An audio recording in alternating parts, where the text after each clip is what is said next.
Hello again, everyone. Welcome to INFOcus People and Places. I'm Germain. We're here in the MCTV studios, joined today by State Service Officer for Veterans Affairs. We're going to find out what that is all about.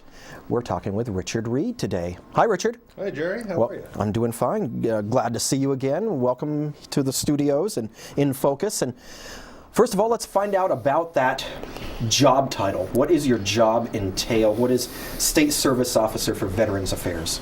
Okay, primarily my function is to help veterans file claims at the VA for disability, pension, things like that, and to sort of shepherd them through the process. And my understanding is the process can be a little overwhelming. It's a lot more difficult than it sounds. Well, it starts with a 26-page application. Okay, I would give up right there. Many veterans do. But the federal government insists that it should only take about an hour and 20 minutes to complete. Do they actually have somebody do this and they time them? I don't know how they do this. I mean, can you do your taxes in the length of time it says you should be able to do them on the form? I'm still doing mine from 1985. We shouldn't talk about that on the air. Probably not. Okay, so it is a lengthy process, and it would be good to have somebody to help them. Absolutely. Well, it's a bureaucratic process. I mean, the reality is that the VA, like any other large governmental agency, has its own rules, language, and way they like things done. And for the average veteran, they have one contact with them filing a claim. And so I'm familiar with the process, I'm familiar with the people, plus I can go to the VA and I can advocate directly for the veteran. I was going to say, you're like a go-between. Yeah, an advocate is really the way I normally describe what I do. Sounds better, sounds more official. Yeah, and it means that every once in a while I can jump ugly with somebody if I have to. You were telling me a little bit about some of the hearings that you go through, and I mean, we'll get to that. I mean, we should get some of the basic preliminary stuff out of the way. We've talked a little bit about your job and what that entails. We'll talk more about that. But Richard, is there a dictionary definition of what a veteran is? Probably. You haven't found it. Well, no. Well, the problem is that the old definition used to be that you were on active duty, other than for training, for at least 181 days consecutively, and received an honorable discharge. Okay. But the reality is a lot more complicated, because back in the early 90s, during Desert Storm, which was the first time we really saw a lot of Reserve and National Guard troops sent to the front lines, Congress changed the definition for them to 90 days. And there are other, I'm not even going to go into all the details that are attached to that, because we don't That's want about 50 pages. Right, yeah, all by itself. But the reality is, and this is from my perspective as a service officer, let's say you join the Army, and 3 weeks into boot camp, you blow out your knees. Just ruined, shot, no good. You could be considered a veteran, because that disability was caused by the service, and we can file a claim with the VA, which would make you a disabled veteran, which would then entitle you to a lot of the benefits that otherwise you wouldn't be entitled to. So, in addition, not the least of which would be medical care. I'm curious. I can just imagine what a World War II vet would think of something like that. Somebody who was at the beaches at D-Day. Actually, I've worked with a few of those guys, and they're pretty open-minded about that sort of thing. They, over the course of 60, 65 years since their war ended, they've become fairly mellow. They're okay with it now? Pretty much. But I think you know where I was going with that. Well, and combat vets, there's always a kind of a tension between combat vets and non-combat vets. But here's something to think about. For every person who's out on the front line, so let's say out in the streets of Tikrit doing house-to-house searches, there are at least 100 people in the rear who are providing support and logistics, so that person can be there. So you got ammo, you got food, you got medical care, you got communications. It's the ultimate team effort. Yeah. And the reality is, as I like to tell people, is when you put the uniform on, you raise your hand and you take the oath, it's understood that the government can put you in harm's way anytime they want to. Sure. And they do. All right, so that is what a veteran is. I mentioned World War II there for a brief moment, and I know you're a Vietnam vet. Well, Vietnam era veteran. How has the treatment of veterans, the help that they have been provided, how has that changed over the years? And I don't expect you to go way back to the Revolution, but how I don't know if I can do this out of order, Jerry. Actually, and your script. No, the level of treatment has, in spite of all the stuff that's in the news these days, it has improved enormously. We're very fortunate here in Vermont. We have a small VA, our VA regional office and medical center, which are actually two separate entities, are housed in the same place. And they're very responsive. I deal with other big city VAs, and I can't even talk to anybody on the phone. I can only imagine what it's like for a veteran trying to fight their way through that. Sure. Give us the nutshell version. Somebody comes back from Afghanistan, Iraq, they're released from the military. What is the first thing that they should think about as far as a hot shower and a good meal? Okay, they get that out of the way. Okay. What is the next thing, Richard? Well, let me differentiate now, because we do have regular troops in both places. I mean, regular Army, regular Marines, all those folks. Even though the majority of the troops are National Guard and Reserve. The National Guard does a great job with their folks. The Vermont National Guard does a terrific job. When these units come back, like Task Force Green Mountain, Task Force Sabre, they demobilize in Mississippi.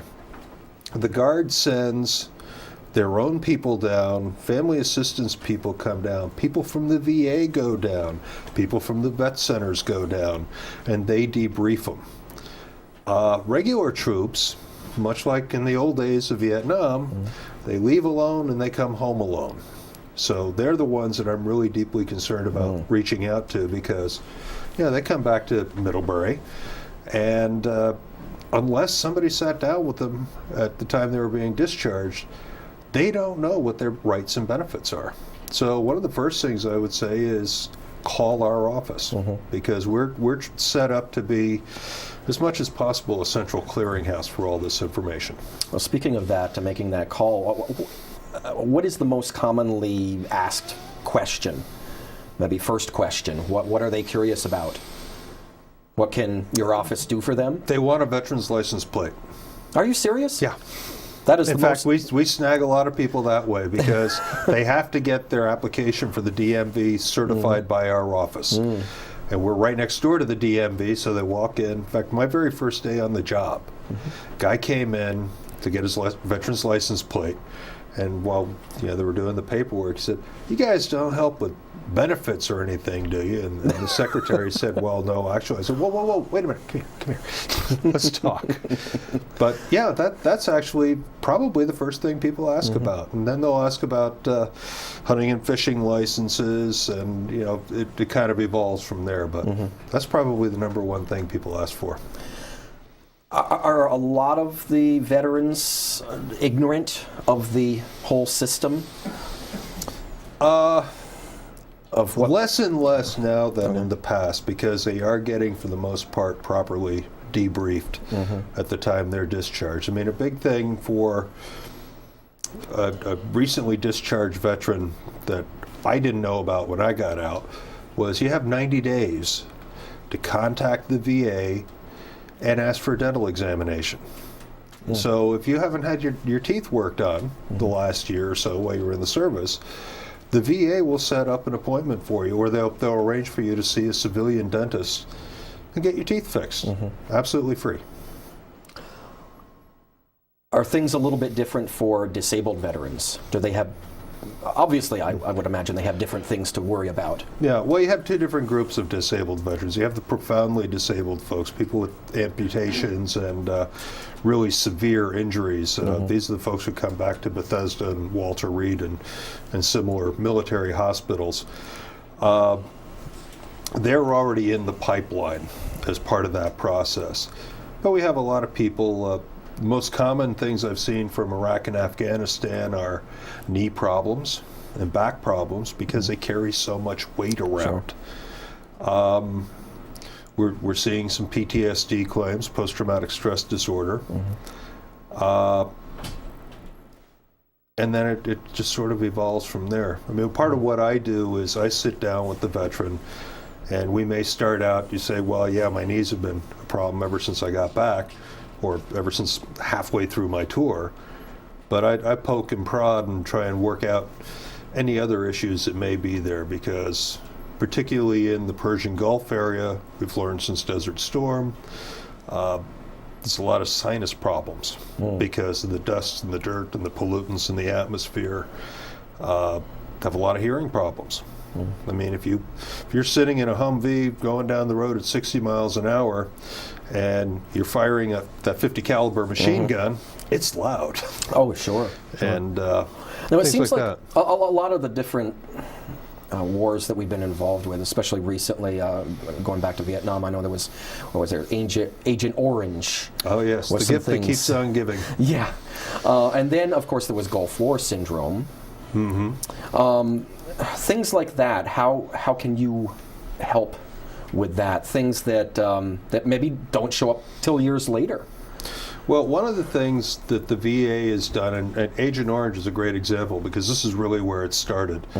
When they realized that they were starting to see a lot of varied health problems because of exposure to, well, dioxin was the active ingredient in these herbicides, they set up a registry. So all Vietnam vets who thought that they might have been exposed, and at this point we realize if you were on the ground or within a couple of miles of the shore, we got you. They were invited to contribute to this registry, which is a database.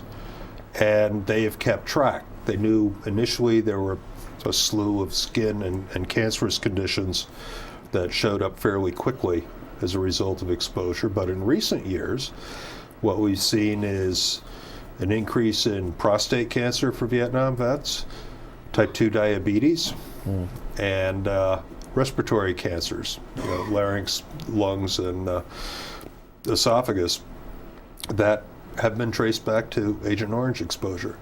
So if you were a Vietnam vet, and we can show that you were on the ground, you're presumptive for that service connection. We don't have to fight about it. We just say, he's a Vietnam vet, he's got prostate cancer, compensate him and take care of him. Okay. And can you explain a little bit more about the Gulf War syndrome for people that might not be familiar? This is the first Gulf War that we're talking about. But this is, okay, let's clarify. Okay. This is the same war. All right. The first Gulf War never ended. Ah, okay. Legally, we are still in the same conflict. Long campaign. Yeah. I personally don't like the term Gulf War syndrome because to me, a syndrome is something that is easy to sweep under the carpet. Is there an official medical definition for it now? Yeah, Gulf War syndrome is for a Gulf War veteran who suffers from any one of a number of different maladies, none of which have been diagnosed. So you could have, let's say, a Gulf War syndrome that affects your gastrointestinal tract. As long as there's no diagnosis of what exactly the problem is, the VA will compensate you for having Gulf War syndrome. Okay. But as soon as they realize, oh, well, you've got parasites, you don't have Gulf War syndrome anymore, so you got to start the whole process over. But slowly but surely, a lot of that stuff is being resolved, and now we can go in and say, well, it's irritable bowel syndrome, and it's already been shown that this is presumptive for folks who have served in the Persian Gulf area. We still don't really know why, but so many of them have it. It's like the Agent Orange thing, more than the rest of the population their age, that they're automatically eligible. Still got to do the 26-page application. Well, it sounds like it's a good thing you're there because I can just imagine a lot of these veterans getting, post-traumatic stress disorder from just going through the paperwork. I have had that suggested to me on occasion. Okay, we've talked about the veterans themselves. Let's talk a little bit about their family members. What kind of special help can they get? Okay. And that probably heads down an entire different route here. Yeah, and this is a tough area. The National Guard runs family assistance centers, which a lot of people presume are just for Guard families, but that's not true. Those folks are there to help any military families, and they're happy to do it. But they're mainly sort of a conduit. You say, well, you need to go see so-and-so for counseling or whatever. The vet centers have received a certain amount of money to help provide family counseling to families of troops who have returned from overseas with problems. But that's limited. My particular concern has been if you've got somebody in the household that has post-traumatic stress disorder, everybody suffers from it. It's like having an alcoholic in the house. Sure. And there really isn't a long-term solution or help for those family members. So we've been working, actually the Agency of Human Services has been involved in a number of seminars for psychological health providers, and in conjunction with the VA and the National PTSD Research Center, which, by the way, is in White River Junction. Okay. To help resolve this, but we still have a ways to go. And I guess this question would tie into that a little bit. Adjusting to civilian life again. That obviously has got to be a very difficult thing, especially if you've been in a combat zone for a long time. Suddenly you have nobody shooting at you. And all the things that go along with adjusting back to, quote unquote, normal life again. Family members and the military member. Talk a little bit about what your office, your agency can do for them.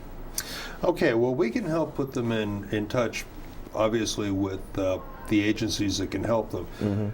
All personnel coming back from Afghanistan or Iraq are automatically eligible for 2 years of health care through the VA. This is a fairly recent federal law.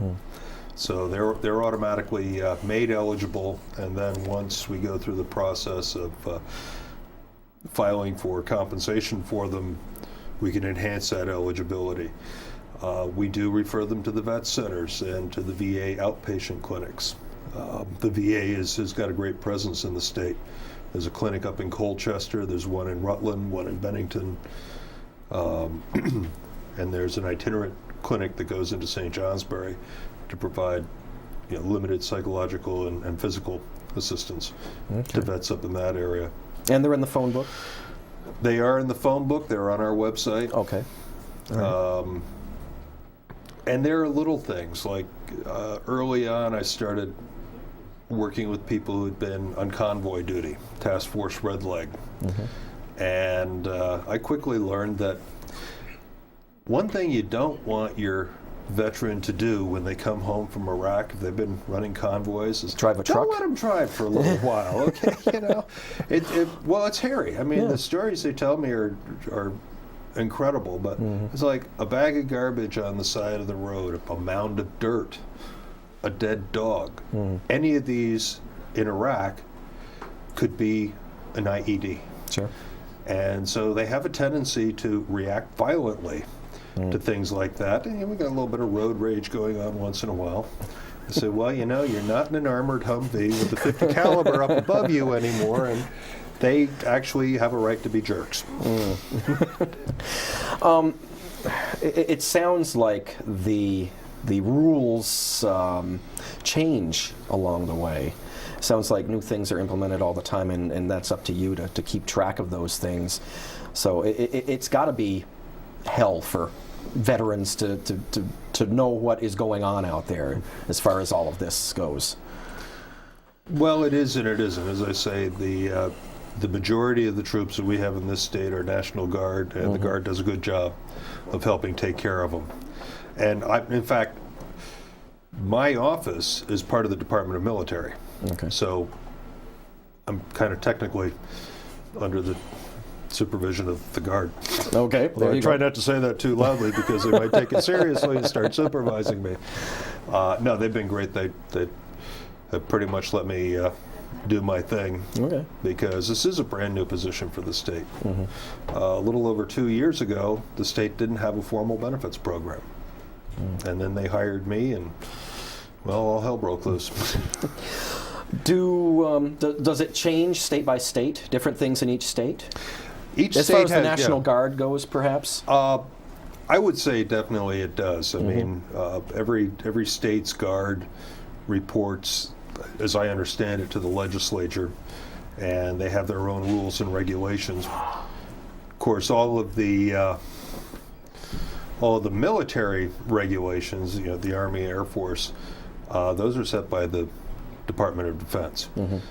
But state by state, every state has different benefits available to veterans and different services available. I'm pleased that Vermont now has a benefits program. We were one of the last states to have a formal service officer program. And given the volume of business I've done in just a little over 2 years, seems to be working out. It seems like there are, and I know it's so, there's great support for the troops. Whether you're for or against the war, here in Vermont. Our governor and our lieutenant governor have seen the troops off on their way. They try their best to be there when they come back. I mean, there's great support out there, I think you would agree. Oh, absolutely. And that's got to be very important. It's really helpful. And let's not forget, our lieutenant governor is also a colonel, Yes. and That helps too. and his brother is the adjutant general. It's a family affair. Yeah. But, if you look at it historically, Vermonters have always supported their troops. I mean, you go back to the Civil War and you look at the number of Vermonters who went to war, and some of the terrible campaigns they were in. Oh yeah, they were right there on the front lines. Gettysburg, Yep. Antietam. And they well deserve their places in the history books. Oh, what does Vermont do to recognize veterans? Well, we got a number of things. First and foremost is we have a medals program. The I state believe of you Vermont, brought some? Yes, I did. I brought 2 of them. The state of Vermont has 2 medals. One is the Vermont Service Award, which is You want to hold these up? Sure. Here? We'll have Vinny zero in on those, or zoom in. This is awarded to anyone who joins the service from the state of Vermont. And we have the Vermont Distinguished Service Award, Yeah, hold those right up there so you can see which them. is for people who join the service from Vermont and serve in combat. And we have a third one, which I didn't bring with me because I always feel it's disrespectful to carry around, which is the Patriots Medal, which is awarded to Vermonters who are killed in action. Okay. Fortunately, we've not had to give out a lot of those. No, but some. We do, yeah. What are some things that? How long have you been on the job? I started in January 2005. Okay. I'm sure that things already have changed a little bit over that period. What are some of the things that you'd like to see implemented in the future? Are there things that are not being done that you would like to see done for veterans or to help veterans? Well, I think we're on track. We're actually, my position was originally funded as a half-time position funded year to year by the legislature. Fortunately for me, when the opening came up, I looked at it and said, gee, who in the state do I know who's fully qualified for this would be stupid enough to take a half-time position funded year to year? And that would have been me. But I was able to literally hit the ground running, and as I said, I took my first claim my very first day on the job.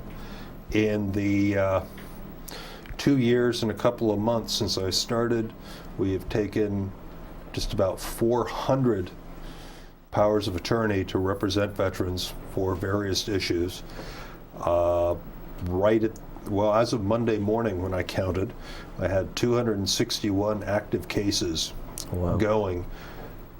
We have recovered close to $1 million in benefits for veterans and are on track to recover $1 million this year alone.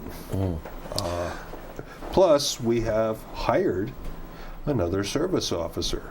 There so you go. Instead of one half-time position, we have 2 full-time people, and there's a position at the Veterans Home, which is a half-time service officer. So I'm training him, and I'm training the lady who works in my office, Michelle Parent, to become service officers. We just have a couple of minutes left, Richard Reed. Quickly update us on the Veterans Hospital and the home in Bennington? Yes. Okay, it's actually the Veterans Affairs Medical Center. Okay. It's not so much an inpatient hospital as it used to be, but they work cooperatively with Dartmouth Hitchcock in West Lebanon, and to a great extent with Fletcher Allen up in Burlington. So that is the source of all veterans medical care through the VA. Okay. The Vets Home down in Bennington, a terrific facility, I was down there just yesterday, is available to any veteran in Vermont, and in many cases to their spouses, and in some cases to dependents. And they're working very hard to create a nice environment for folks to live in. Well, it sounds like Vermont is a great place to be a veteran in. Absolutely. That must explain why almost 10% of our population are veterans. There we go. That's something to think about. Yeah. And I'm sure veterans have a lot of things to think about. If they have questions, want more information, you do have a website, as you mentioned earlier. We do. It's www.va.state.vt.us, or you can call us on the phone at 802-828-3379. And I have to look up the toll-free number because I never call it. He brought notes. I did. 888-666-9844, and we don't consider any questions silly or stupid. Veteran State Service Officer Richard Reed, thank you so much. Keep up the great work. Great to be here. Thanks you. for being here. And that's going to do it for this edition of INFOcus People and Places. I'm Germain. Thanks for tuning in. Until next time, take care.